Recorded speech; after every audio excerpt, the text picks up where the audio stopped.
Xprsn.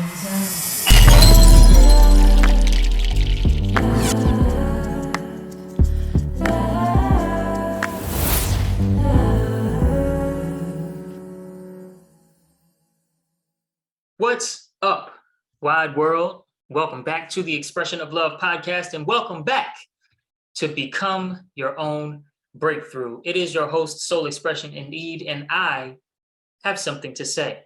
You know, sometimes what inspires you, what gets you going, what keeps you motivated, it hurts in the beginning. When you first come in contact with it, sometimes you don't always recognize your blessings. In fact, you'll never really know just how blessed you are by the things that bring you pain, by the things that make you feel small. And neither will I. I mean, that's just how it works here on this little blue planet.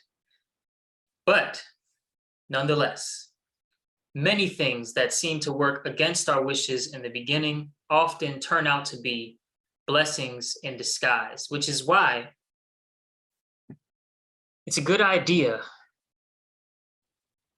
to keep an attitude of gratitude.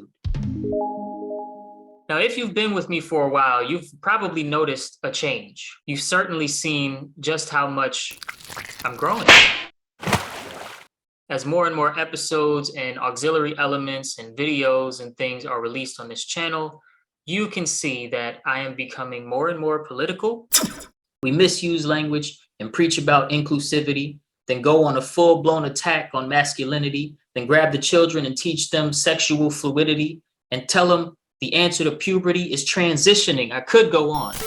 But I have dissented from my leftist views. The concept of hate speech does not exist. There's no such thing as hate speech. There's speech and there's hate. It's being used as if it's defined. I am challenging my old beliefs, and I'm standing up to the cancel culture that has left many people without a job or a good reputation for things as small as, for instance, calling a woman who identifies as non-binary a she, often by accident or just out of the ignorance of not knowing the rules of this new and confusing social trend.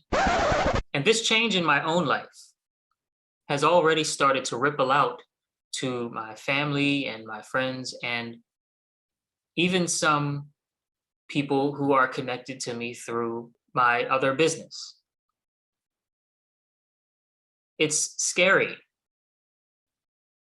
It's scary to my wife, for instance.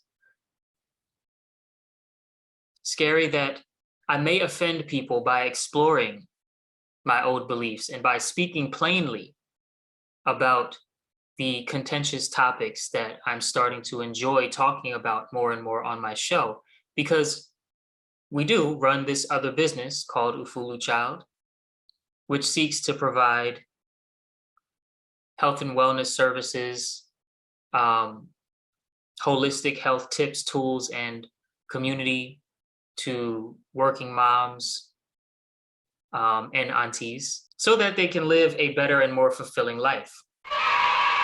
And the reason this change is scary for her is because it may cause people who used to be our friends deem themselves our enemies, especially if I gain a large following and what we are calling the woke mob, if you will, comes from my head. I'm sure many of you can relate to this fear. Sure, many of you can relate because the left has a tendency, at least right now, to cancel first and ask questions later. And if our entire customer base for our health and wellness business was, let's say, liberal or leftist in their political views, well, then that could lead to some bad outcomes. But I am not afraid.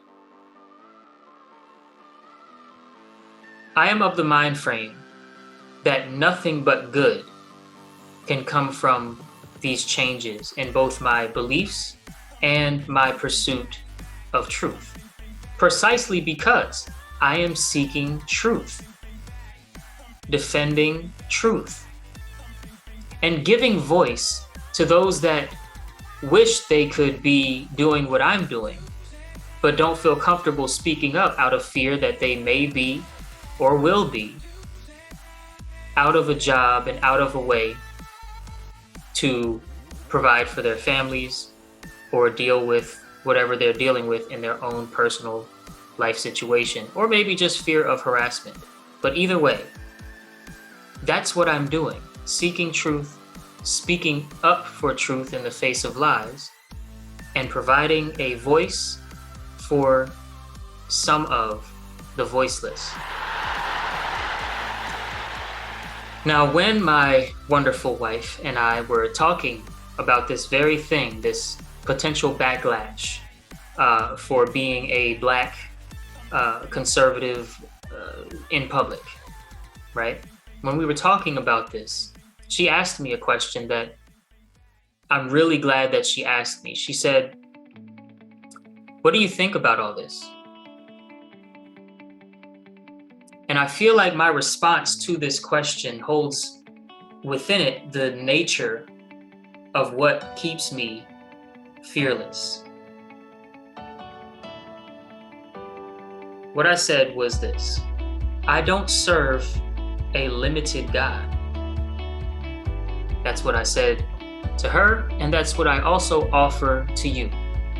To anyone out there who feels the need to hide their authentically held opinions, beliefs to themselves for the sake of pleasing the people around them or keeping the peace, I want you to know that although there are many people who have made the truth their enemy, the truth will never be your enemy.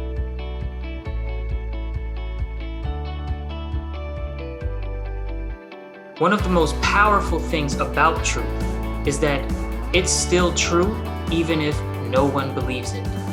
It's still true even when no one is aware of it. And it is still true even when people fight against it. So today, I want to encourage you to stand on truth. Stand on what you know to be true. Know that you may lose friends for it. That may happen. But you're going to become stronger because of it. At the end of the day, if your friends desert you because you challenge their beliefs with facts and you back up why you think what you think, and you have a different point of view, then they were never truly your friends at all. It is time to take your life back and become your own breakthrough. I hope you've enjoyed this episode of Become Your Own Breakthrough. Thank you so much for rocking out with me. It is your host, once again, Soul Expression of the Expression of Love podcast, and I will see you all in the next one. Peace. Expressions of